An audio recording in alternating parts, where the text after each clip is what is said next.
Okay, next speaker. We're going to keep going. We got to get going here. Tina Caul. Now, Tina is from the East Coast.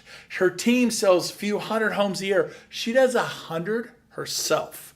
I've met, I don't know if I could count the agents on one hand that sell 100 homes a year themselves, like personally sell 100 homes. She does. She's going to talk to you about listings, about listing presentation, and how to actually get that listing. So take good notes, because a lot of you are going to show up on listings and not know what to say, but that's all changing now. So listen up, take notes, and she's going to blow your mind. Tina Caul, let them have it, from, I believe, North Carolina. Forgive me, Tina, if I got that wrong, but I'm pretty sure it's North Carolina. Welcome to the big show. Take it away. Thank you, Brent, and thank you so much for having me on your show today.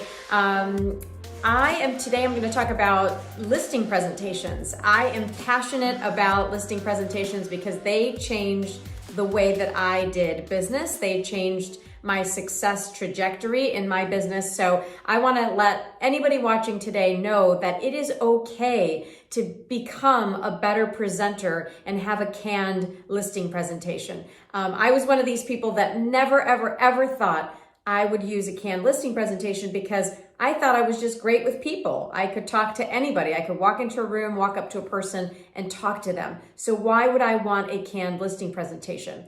Back in 2007, I was introduced to an organization that had thousands of agents that were making millions of dollars per year using canned presentations. So I decided to look into it because at the time, my highest income year was $150,000 in commissioned income.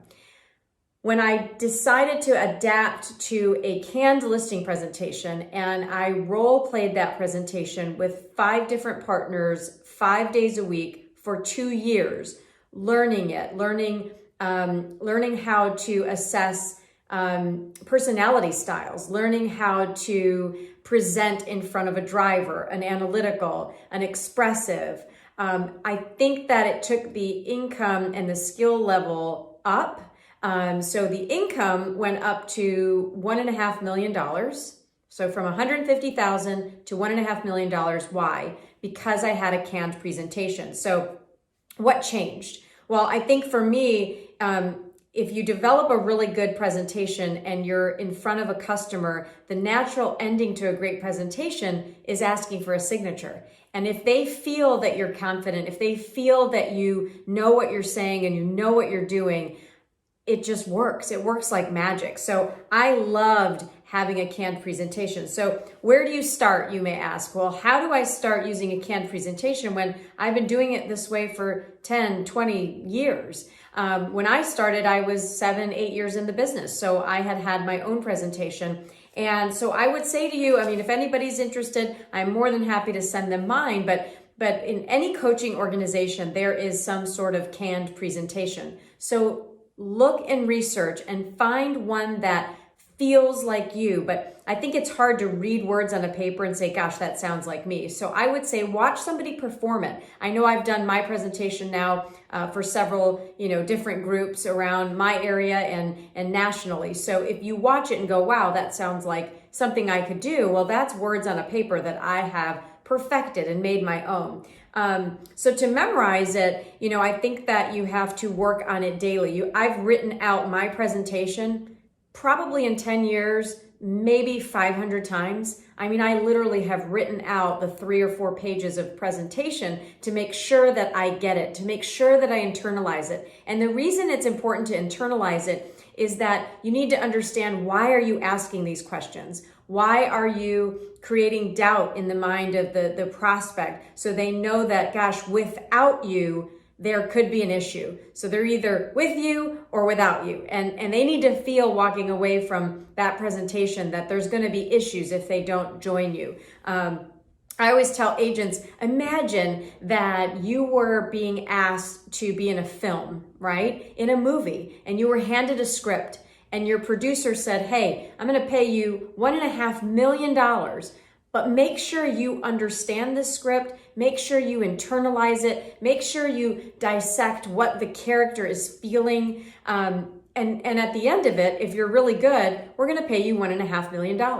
That is exactly how real estate is today. You are presenting, you are performing, you need to get your head on straight. You need to dig deep. If you're an analytical and you're very low on emotion, you can practice having more energy and enthusiasm, right? All of it can be faked to make sure that you're doing the appropriate job, to ensure that you have more versatility when you're in front of different groups of people. So I believe that agents walking into conversations that are going to cost them thousands of dollars, sometimes upwards of $40,000, $50,000, why wouldn't they have more of that presentation skill honed in? So the third is to make it your own. Once it's internalized and it's your own, nobody can stop you because the words on the page feel like you. So first step is to memorize it, then internalize it, and once it's internalized, it can be yours. So we're going to go over some of the attributes that I believe a good presenter needs. Now, there's physical, mental, and skills. That's how I break it down. So the physical is, and obviously we're just getting through COVID, so nobody wants to shake hands anymore, but I believe that a firm handshake when you first meet the sellers is so important. I can't tell you how many people I've met and you get that really loosey-goosey handshake and it's almost icky. It feels icky from a man or a woman. It's like get in there and shake hands and have a firm handshake. Be willing to look people in the eye. Have you ever had that person where you're sitting at an appointment and they're looking away the whole time? It doesn't give you a sense of confidence. It makes people uncomfortable sometimes. So if it makes you uncomfortable to look somebody in the eye, just practice it. I promise you that it is much more professional and exudes that confidence. A big smile on your face. When you're talking to a seller and you say, what's your commission? Well, it's 6%. Any other questions? Will you cut your commission? No. Any other questions? Just smile and act happy about it and have some enthusiasm. Having a professional appearance. I don't know where you live and where you're watching. I know there are areas of the world where people can sell homes in flip-flops and Hawaiian t-shirts, but look professional, especially if you're new in the business. Buy a suit. Women, wear a suit. Look confident. There's nothing more commanding of respect when you walk in and you look like a professional. So I have my suit, I call it my uniform, and when I put it on, I kind of, convert my thinking into, here comes, this powerful woman, this amazing real estate agent that's going to take a listing today. So have your power outfit and look sharp. And then stand tall and sit up in confidence. Don't slouch when you're sitting at the table. Really have a confident demeanor when you're sitting there with the sellers. So mental. On the mental side, I think you have to maintain a really positive energy and attitude to be a great presenter. You can't come in there and be a Debbie Downer. Nobody wants to speak to a Debbie Downer. So you have to have enthusiasm. Now, can you deliver bad news? Can you tell them that the price that they want is probably not what they're going to get? Yes, but you can deliver it in a way where you still can be positive. Be confident but not arrogant. So nobody likes an arrogant person telling them that they're the best and they sold this many homes. They don't care. They want you to sell their home. So be confident, just not arrogant. Be mentally well rehearsed. If you know your script and you know what you're going to say because you've practiced it 1,000 times before you get to the door, you're just going to win. You're going to win more than you lose. Being honest and truthful with people. So being a great presenter means that you can deliver that bad news in an honest and truthful way and not be attached to the outcome. I don't want a listing I can't sell. I'm not going to take a listing just to take a listing. So you have to be able to walk away and have that honest and truthful behavior. Be willing to leave your ego at the door. And for me, not having an ego is learning a presentation. I mean, nobody likes to feel stupid, to look stupid, to practice in front of people. I remember when I first got my presentation, I would hide at home and I would read it out loud in my room back and forth. And then I just thought, well, this is ridiculous. I'm gonna practice with my peers. So I sat, 2 people down in my office, 2 other agents. I said, let's practice this. And as I practiced it, I sounded less and less and less robotic. So you have to be willing to be vulnerable and feel stupid at times when you're presenting or learning to be a good presenter. I think that in the skills department, you always have to stay in control and ask questions. And that is what my presentation does for me. When I am asking questions, I'm in control of the conversation. So I think we've all met that realtor that just won't stop talking, right? And it's verbal vomit, and they just don't get anywhere. So I think you have to be in control by asking questions. That is a skill. Don't be afraid to ask the tough questions. I mean, how many times will a seller just have these delusions about, what they're going to get for their home, or a buyer has these delusions about the type of home they're going to get? Asking those tough questions, I think, is really, really important.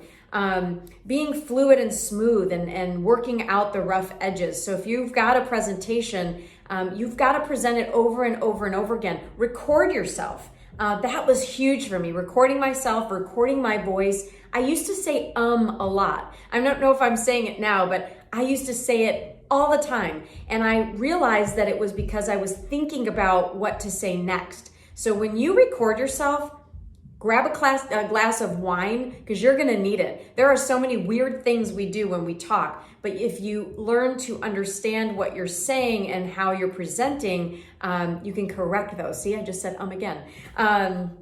Here we go. I gotta stop now. I'm gonna get on an roll.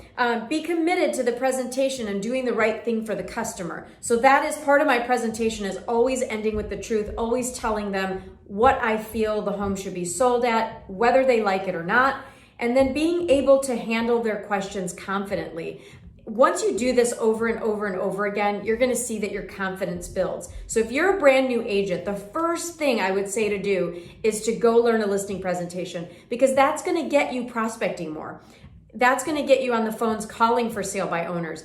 The minute you get an appointment with a for sale by owner, an expired listing, or a friend of the family, or whoever, then you're going to freak out because you're not going to know what to say. And if you don't have a good presentation, you're not going to feel confident. So if you learn your presentation and it's the first thing you master, you will feel so confident. You walk into any room and be able to light it up and get that contract signed. So my name is Tina Caul. Thank you so much for watching. If anybody wants a copy of my presentation, feel free to reach out to us at Caul Group on Instagram, or you can find me anywhere on the web.